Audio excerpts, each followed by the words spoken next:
My thoughts on this week's Pocono race. This week's Pocono race was very interesting. We saw a ton of wrecks. We saw a ton of different action throughout the field. Lots of tempers, which we will get to in a moment. Yeah. This week's Pocono race was very interesting. We saw a ton of wrecks. We saw a ton of different action throughout the field. Lots of tempers, which we will get to in a moment. The first disagreement, Larson and Hamlin. That was just stupid on Hamlin's part. And Larson did very good in his interview, because if I were him, I wouldn't be so happy. Literally, it cost Larson the race. Larson had to win, didn't have to, but probably should have. Larson was not happy. He was basically what he said was, if I did that to Hamlin, he would go on his podcast. Very classic, honestly, kind of sounds like Hamlin. He is a total hypocrite, people. I get it. I am kind of a Hamlin fan, but he can't be doing stupid crap like he did the past 2 years in a row. Ross Chastain deserved it. Became him and Ross Chastain last year. We're not going to get into what happened last year, but both moves are basically the same. 2 years in a row. It's kind of dirty. We've seen two different drivers in this scenario, and I'm sure none of them are having it. The second disagreement or flare. On the radio, Joey Logano was cursing and absolutely trash-talking the officials. This was when he crashed with the Daniel Suarez crash, as you can probably tell. There's already many videos on YouTube about it. But he was cursing. Just not happy. And honestly, I wouldn't be too happy either. But that's not really a disagreement. I don't think that's going to go too far for him. I think he's probably going to get a penalty or something bad's going to happen to him.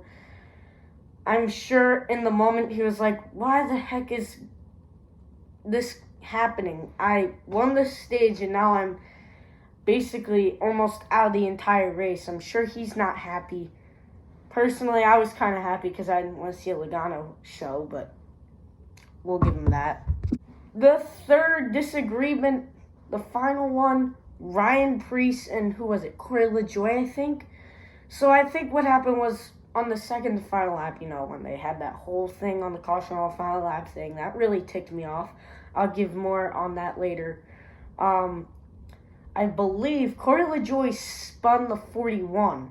Now, the 41 wrecked out, obviously, as you know. He stopped. He made the finish very boring. Not very happy about that. I would be too. It's the final lap. No one needs to be dumped. There was already too many tempers at that point. Honestly, this race was good until the finish. The finish what really messed me up. When you have a car spinning, throw the caution. I'm not waiting for the end of the lap to say, oh yeah, and the end of the final lap to say, oh yeah, caution, race is over. I want to see a finish that's not going to be crappy. Now, I understand that the restrictor plate tracks because there are too many crashes, but that doesn't mean we could get a good finish at Pocono, it's a big track, okay? We could do something about this. I wanted to say a few more things that brought this race really together and some other things that didn't. Austin Dillon crashing was one that did not bring this race together. It wasn't that he did bad. It was that kind of stopped the race and made everybody think, what's going on? This is getting a little bit out of hand. We saw two big hits, Daniel Suarez and Austin Dillon, which the Austin Dillon replay is going to be here right now. You'll have to go back to work. Oh, crash! Into the wall hard. And Austin Dillon for the second time.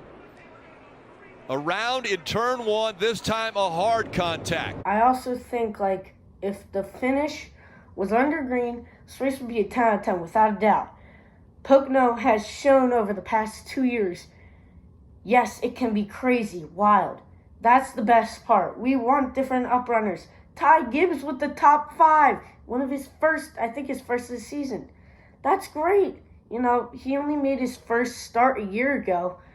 Once we saw the first caution, I was like, okay, this race is going to be wild.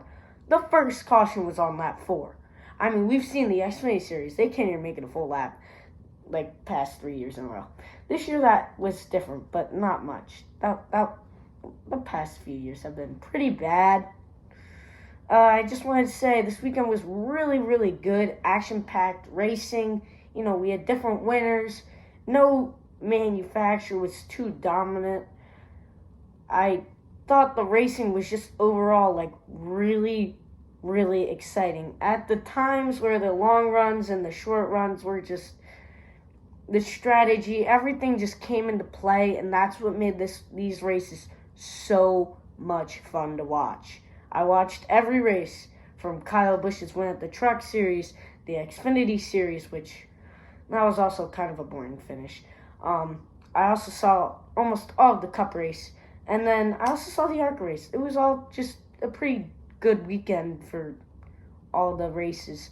There were some cautions that would shake things up. So if you like that, guys, that's going to do the end. We're going to try and do one every week. Next week's Road America.